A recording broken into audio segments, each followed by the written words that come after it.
नमस्कार, मैं हूं नरेश। आपका स्वागत है संस्था समाचार में। आज हम बात करेंगे उन भ्रामक तथ्यों की जो परम पूज्य संत श्री आशाराम जी बापू के लिए समाज में उछाले जा रहे हैं। क्या है उन तथ्यों की वास्तविकता, आज हम आपको बताएंगे।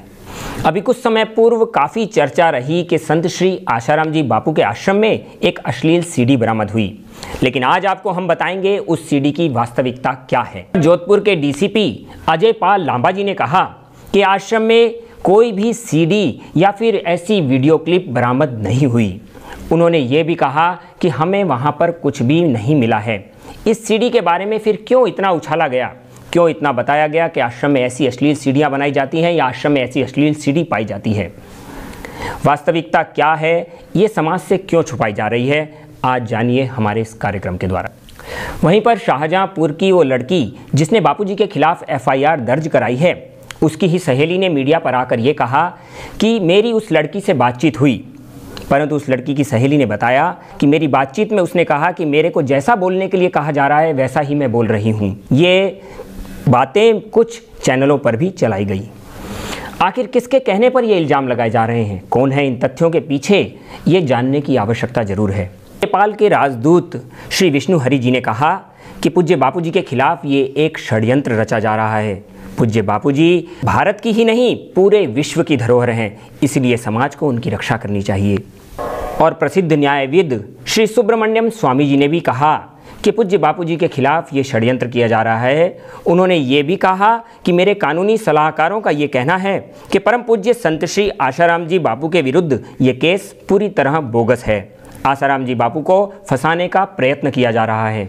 मासूम लोगों से धर्म के नाम पर ठगी करने वाला और दवा के नाम पर गरीब असहायों को लूटने वाला अमृत प्रजापति, क्या है इस ठग की वास्तविकता, हम आपको बताएंगे। अपने दुष्कर्मों के कारण ये आश्रम से निकाला गया था। ये आदमी गरीब असहाय लोगों को दवा के नाम पर लूटता था और इसने कुछ चैनलों पर आकर बापूजी के विषय में बहुत ही घृणित और असभ्य शब्दों का प्रयोग किया। इसी प्रजापति द्वारा ये इल्जाम लगाया गया था कि पंचेड़ आश्रम में अफीम उगाई जाती है, परंतु जब पुलिस ने वहां पर जांच की तो इस प्रकार के कोई भी तथ्य नहीं पाए गए। पुलिस ने कहा कि पंचेड़ आश्रम में कभी अफीम उगाई ही नहीं थी। वास्तविकता में सच्चाई क्या थी, हम आपको बताते हैं। इसने एक और भी इल्जाम लगाया था कि परम पूज्य संत श्री आशाराम जी बापू अफीम का सेवन करते हैं, जबकि उनकी मेडिकल टेस्ट रिपोर्ट में भी अफीम का कहीं भी कोई उल्लेख नहीं आया है। वहीं प्रजापति द्वारा ये इल्जाम लगाया गया था कि महिला आश्रम में तथा आश्रम में आने वाली जो भी बहनें हैं उनका बापूजी के साथ गलत संबंध है। इस बातों को सुनकर बाहर की महिलाएं तथा आश्रम में रहने वाली सभी महिलाओं ने काफ़ी आक्रोश जताया है। यहाँ तक कि अमृत प्रजापति के खिलाफ नोटिस भी जारी कर दिए गए हैं और पुलिस में रिपोर्ट भी दर्ज कराई गई है। क्यों उसने ऐसे घिनौने इल्जाम लगाकर आश्रम को बदनाम करने का प्रयत्न किया? महिलाओं का कहना था कि ऐसे घृणित शब्दों का उपयोग करके अमृत प्रजापति सिद्ध क्या करना चाहता था। पर हम आपको बता दें कि इस इल्जाम से केवल महिला आश्रम की ही नहीं, बाहर के भी महिला वर्ग काफ़ी नाराज हैं। ये अमृत प्रजापति बारंबार ऐसे घृणित शब्दों का उपयोग करके महिलाओं का बहुत अपमान कर रहा है, ऐसा महिला संगठनों का कहना है। अमृत प्रजापति के इस बयान के सामने आने के बाद से महिला संगठनों ने इसका जमकर विरोध जताया है। उन्होंने कहा है कि ऐसे इल्जाम अमृत प्रजापति ने किस आधार पर लगाए। वहीं पर लगातार मीडिया में ये खबरें आ रही थी कि संत आशाराम जी बापू फरार हैं, जबकि वो कानून व्यवस्था को पूर्ण रूपेण सहयोग दे रहे थे। वे फरार नहीं थे। भोपाल आश्रम में अकस्मातिक निधन उनके जो सेवक का हुआ था, उसी में वो श्रद्धांजलि देने के लिए गए थे। उनके प्रिय सेवक और समधी श्री देव कृष्णानी जी भोपाल आश्रम में अकस्मातिक मृत्यु को प्राप्त हुए थे। वे वहां पर उन्हें श्रद्धांजलि दे रहे थे। उन्होंने कानून व्यवस्था का कभी उल्लंघन किया ही नहीं। और ये भ्रामक समाचार लगातार मीडिया में प्रसारित किया जा रहा था कि पूज्य बापूजी के साथ समर्थन में कोई नहीं आ रहा।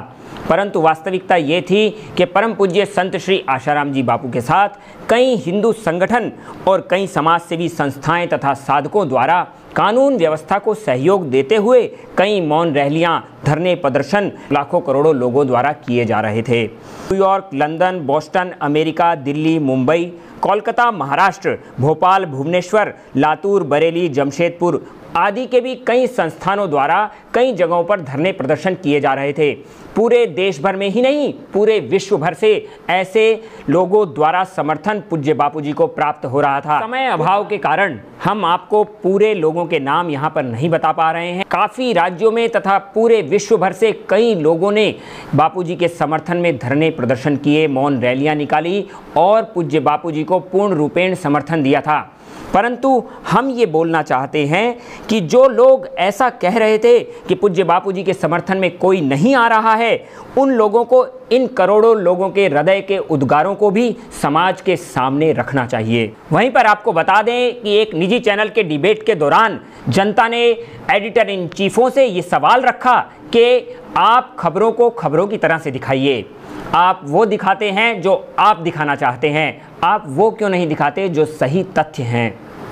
जनता ने ये भी कहा कि आज हमको न्यूज़ चैनलों पर न्यूज़ खोजनी पड़ती है। हम ये निवेदन करना चाहते हैं कि वास्तविक सत्य को जनता के सामने प्रदर्शित किया जाए, ना कि उस सत्य को जनता से छुपाया जाए। समाज में समता, प्रेम व उत्साह फैलाने वाला दिवाली का त्यौहार भी नज़दीक है। वहीं पर पूज्य बापू जी के द्वारा हर साल गरीब तबकों में मिठाई, कपड़े व महीने महीने भर का राशन उन गरीब लोगों तक पहुंचाया जाता था। पूज्य बापू जी हर साल उन गरीब लोगों में ही अपनी दिवाली मनाते थे। पूज्य बापू जी का अनुकरण उनकी 1400 समितियां भी करती थी और भारत भर के साधक गरीबों में मिठाइयाँ, फल तथा दिए जलाकर ये त्यौहार मनाया करते थे। वहीं पर आज भी वो गरीब आंखें इंतजार कर रही हैं कि पूज्य बापू जी आएंगे और हमें फिर से वही भंडारा मिलेगा। वही प्रार्थना लेकर वो गरीब आंखें इंतजार में हैं पूज्य बापू जी की। परंतु इस बार ऐसा न हो सकेगा। अब सवाल ये उठता है कि इसके पीछे कौन जिम्मेदार है, प्रशासन या फिर वो कानून व्यवस्था जिसने बापू जी को जेल में रखा हुआ है। वो गरीब आंखें इंतजार कर रही हैं पूज्य बापू जी का, परंतु पूज्य बापू जी इस बार समाज के बीच न आ सकेंगे। पूज्य बापू जी ने जेल से ही अपने साधकों के लिए ये संदेश भेजा कि सभी साधक धैर्य बनाए रखें और पिछली बार की तरह ही हर बार जिस प्रकार दिवाली मनाते थे उसी प्रकार इस बार भी दिवाली मनाएं। दरिद्र नारायणों की सेवा करें, आप दिए जलाएं, परंतु ये भी ध्यान रखें कि कहीं आपके पड़ोस में किसी घर में दिए जलाना बाकी ना रह जाए। आप अपने पड़ोस का भी ख्याल करें, उन गरीबों का भी ख्याल करें। मिठाइयाँ खाएं तो सही, परंतु गरीबों में भी मिठाइयाँ और वस्त्रों का वितरण करें। पूज्य बापू जी ने जेल से ही अपने सभी साधकों के लिए ये धैर्य रखने का संदेश भेजा और पूज्य बापू जी ने ये भी कहा कि धैर्य रखें, सबका मंगल सबका भला। मैं मंगलमय चैनल के इस संस्था समाचार कार्यक्रम से जुड़े दर्शकों से ये निवेदन करना चाहूँगा कि आप खबरों को तटस्थता से देखें।